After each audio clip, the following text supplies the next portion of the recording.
I tried so hard and got so far. In the end, it doesn't even matter. I had to fall to lose it all. In the end, it doesn't even matter.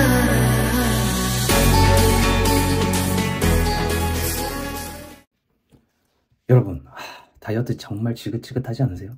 특히 우리 직장 생활하시는 20대, 30대, 40대 남성분들, 회식 많죠. 상사 눈치에 빠지지도 못하죠. 그럼 또 스트레스 받죠. 그러니까 제일 먼저 떠오르는 방법은 그냥 굶자. 저도 그렇게 시작했습니다. 그런데 그게 문제였어요. 며칠 굶으면 체중계 숫자는 조금 떨어지고, 그리고 며칠 지나면요, 배는 더 고프고 집중력은 떨어지고, 결국 폭식, 정신 차려보면 원래 몸무게 2자까지 붙어서 돌아옵니다. 이때 오는 자괴감 정말 심하죠. 그래서 많은 분들이 오해하십니다. 공복은 무조건 참는 거라고. 하지만 그건 굶는 공복인 거고, 몸이 좋아하는 건 리듬이 있는 공복입니다. 저도 이걸 깨닫기 전까지 이건 먹어도 되나? 하루에 한 끼면 되겠지? 이런 생각으로 하루에도 수십 번씩 스스로와 싸워왔어요. 먹으면 죄책감, 안 먹으면 짜증, 결국 스트레스로 폭식, 그리고 다음날 다시 굶자의 무한 반복. 정말 미치죠. 그런데 어느 순간 제가 알게 됐어요. 이게 의지의 문제가 아니라 몸의 리듬 문제였다는 걸요. 하버드 의대 연구팀에 따르면 공복 시간을 일정하게 유지하면 지방 연소, 그리고 세포를 정화하는 오토파지, 염증 억제, 노화 지연 같은 좋은 변화가 몸 안에서 일어난다고 합니다. 오늘 영상에서는 이 굶는 공복에서 우리가 건강한 공복으로 넘어가는 방법, 그리고 그 악순환의 고리를 완전히 끊는 방법을 알려드릴게요. 여타 유튜브에서 말씀드리는 닭가슴살, 고구마, 샐러드 이런 얘기 안 합니다. 여러분의 일상에서 딱 하나만 바꿔도 몸이 진짜 달라지는 리듬 있는 공복 루틴 및 공복 시간에 따른 몸 안의 변화에 대해서 지금부터 알려드릴게요. 그럼 시작하겠습니다. 하루 3끼를 챙겨 먹는 대신에 아침, 점심, 저녁 중에 하나만 건너뛰어도 자연스럽게 16시간에서 18시간의 공복이 만들어집니다. 이걸 우리는 시간 제한 섭취 혹은 간헐적 단식 이렇게 부릅니다. 하버드대 슈턴 교수팀의 2018년도 연구에 따르면 아침, 점심만 먹고 저녁을 금식한 그룹이 인슐린 감수성과 혈압이 개선되었습니다. 흥미로운 건 체중이 줄지 않아도 이런 변화가 생겼다는 점이에요. 즉 공복은 단순히 살 빼는 수단이 아니라 몸의 회복 시간이에요. 이 시간 동안 인슐린 수치가 안정되고 세포가 다시 정비 모드로 들어갑니다. 하루 3끼가 기본인데 2끼는 위험하지 않나요? 라는 질문을 하실 수 있는데 많은 사람들이 3끼를 안 먹으면 저혈당이 온다고 좀 과도하게 생각하지만 이는 대부분 탄수화물 위주의 식단을 유지할 때 나타나는 현상입니다. 실제로 여러 연구에서 단백질과 지방 비중이 높이면 이제 공복 중 혈당이 더 안정적으로 유지된다고 보고하고 있어요. 즉 공복 자체보다 식단의 구성비가 더 중요하다는 거죠. 그래서 첫 단계는 단순합니다. 아침, 점심, 저녁 중 하나를 끊어보는 겁니다. 저녁을 끊는다고 치면 자기 전 최소 4시간에서 6시간 공복을 확보하면 수면의 질 역시 확실히 달라질 겁니다. 저도 처음에는 16시간에서 18시간 공복을 유지하고 이게 조금 적응되다 보니 어떤 날은 회사에서 야근에 좀 늦게 퇴근한 날이면 저도 모르게 마지막 식사 후 거의 한 24시간 정도가 하루 정도가 그냥 지나 있더라고요. 당연히 처음부터는 어렵지만 차츰 시간을 여러분들도 늘려나갈 수 있을 거예요. 여기서 우리가 공복 상태가 24시간 정도 유지가 되면 몸의 에너지 사용 방식이 전환이 됩니다. 탄수화물에서 지방 연료, 케톤으로 넘어가는 시점이에요. 이걸 우리는 대사 스위치라고 합니다. 2019년 뉴 잉글랜드 의학 저널에 실린 연구 리뷰에서도 이런 얘기가 나와요. 간헐적 단식, 특히 하루 정도의 공복을 유지하면 우리 몸의 에너지를 아끼는 대신 세포 스스로 청소하고 회복시키는 모드로 전환한다고 합니다. 염증 반응도 줄이고 뇌의 에너지 사용 효율도 높아지는 거죠. 단 이게 모든 사람에게 똑같이 적용되는 건 아니지만 몸이 회복 모드로 바뀐다는 점은 여러 연구를 통해서 공통적으로 보고되고 있어요.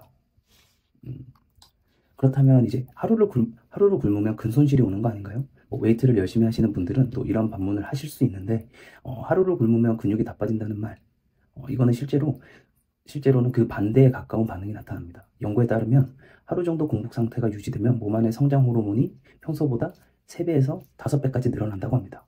성장 호르몬은 근육을 키워주는 호르몬으로 잘 알려져 있죠. 단식 상태에서 에너지를 아끼기 위해 몸이 잠시 근육을 보호하자는 식으로 반응하면서 성장 호르몬을 더 많이 분비하게 되는 겁니다. 물론 이게 하루를 굶으면 근육이 커진다는 뜻은 아니에요. 하지만 적어도 짧은 단식으로 근육이 다 빠진다는 걱정은 과장된 오해라는 겁니다. 실제로 해당 연구에서도 사람을 대상으로 금식을 실험했을 때 24시간에서 48시간 단식 후 성장 호르몬이 3배에서 5배 증가했다는 결과가 있었어요. 즉 몸이 스스로 근육을 지키는 모드로 전환한다는 뜻이죠.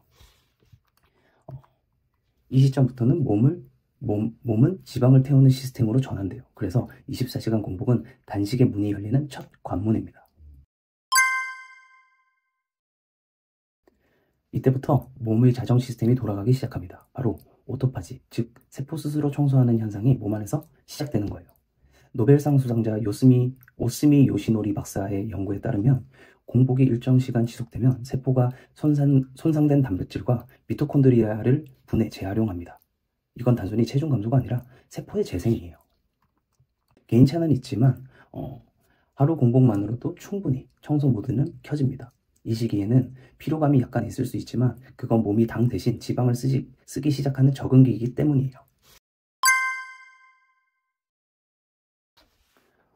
이제 단식을 이틀을 넘기게 되면 체내 내장 지방이 본격적으로 연료화됩니다. 하버드 공중보건대학 연구에서는 이 시기에 간 내 지방이 감소하고 염증 지표가 눈에 띄게 떨어졌다고 보고하고 있어요. 이건 단순히 다이어트가 아니라 몸 안의 불씨를 끄는 과정이에요. 혈당이 안정되고 두뇌 집중력이 올라가며 몸이 가벼운 맑음 상태로 들어갑니다. 그럼 이제 길게 굶을수록 좋나요? 라는 질문을 하실 수 있는데 절대 아닙니다. 72시간을 넘어가게 되면 전해질 불균형, 그리고 탈수, 저혈당 위험이 커져요. 그러니까 무리하지 말고 우리 점진적으로 단계를 확장하도록 해봐요. 이제 단식이 3일을 넘어서면 서투인 단백질이라는 이제 단백질이 활성화되면서 DNA 복구와 세포 노화 억제 기능이 켜지게 됩니다. 이건 하버드대 데이비드 싱클레어 교수 연구팀이 강조한 개념으로 단식이 노화 속도를 늦추는 핵심 메커니즘이라는 근거로 자주 인용됩니다. 그래서 저는 분기별로 1회 72시간 단식을 추천드려요. 단 반드시 충분한 수면, 전해질 보충, 그리고 컨디션이 나쁘다면 즉시 중단해야 됩니다. 그래서 처음부터 72시간을 하는 것보다는 24시간을 해보고 좀 더 버틸 수 있으면 조금씩 시간을 늘려가는 게 우리 몸을 건강하게 단식을 할 수 있는 방법이라고 저는 말씀드리고 싶어요. 공복도 웨이트와 같이 근력 운동이랑 똑같습니다. 처음부터 무리하면 무조건 탈이 나게 돼 있어요. 그래서 이렇게 순서대로 늘려가세요. 첫째, 야식을 끊는 겁니다. 야식을 끊으면 우리의 수면의 질이 올라갈 거고, 그렇게 되면 컨디션이 좋아질 거예요. 그렇게 되면 우리가 기존의 세 끼에서 2끼 패턴으로 이걸 루틴으로 가져가 보는 겁니다. 그렇게 하다가 일주일에 한 번 정도 24시간 공복을 도전해 보는 겁니다. 그렇게 해서 이것 역시 어느 정도 자연스럽게 할 수 있을 때 그럴 때 컨디션이 좋을 때 36시간을 도전하는 겁니다.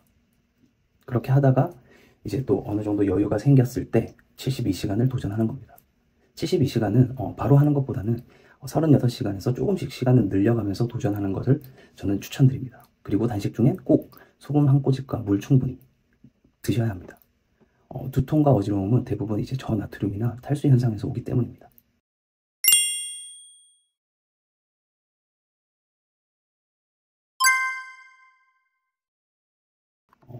그리고 공복 뒤 첫 식사는 효과를 마무리하는 중요한 순간이에요. 첫 끼는 부드럽고 따뜻한 이제 곡물, 사골 곡물이라던가 이제 두부, 생선찜 이런 걸로 시작하세요. 두 번째 끼니부터는 단백질과 지방이 충분히 드셔줘야 되고요.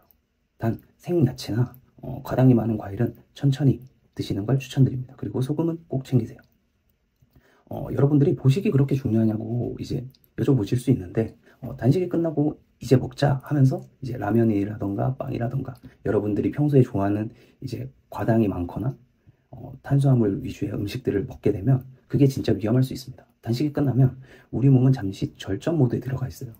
그런데 갑자기 많은 탄수화물이나 당분이 들어오게 되면 몸이 그걸 처리하느라 전해질 균형이 무너질 수 있습니다. 이걸 리피딩 신드롬, 이제 제모기기 증후군이라고 하는데 실제로 해당 논문에서도 장기간 단식 뒤 갑자기 고탄수화물 음식을 먹으면 혈중 인산, 칼륨, 마그네슘이 급격히 떨어지는 위험이 있다고 보고됐어요. 즉, 단식은 굶는 순간이 아니라 먹는 순간까지도 단식의 일부라는 겁니다. 단식 후에는 천천히 단백질, 지방 위주로 몸을 다시 깨워줘야 합니다.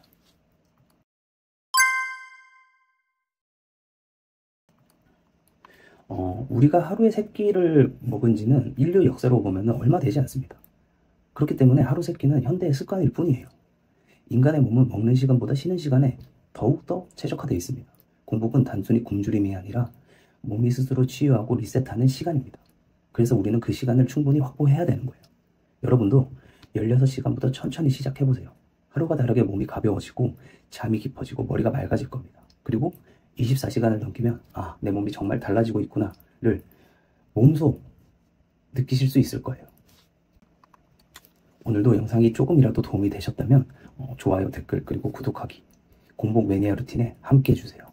다음 영상에서도 우리가 꾸준히 무리 없이 다이어트를 유지하는 꿀팁들로 찾아오겠습니다. 끝까지 봐주셔서 감사합니다.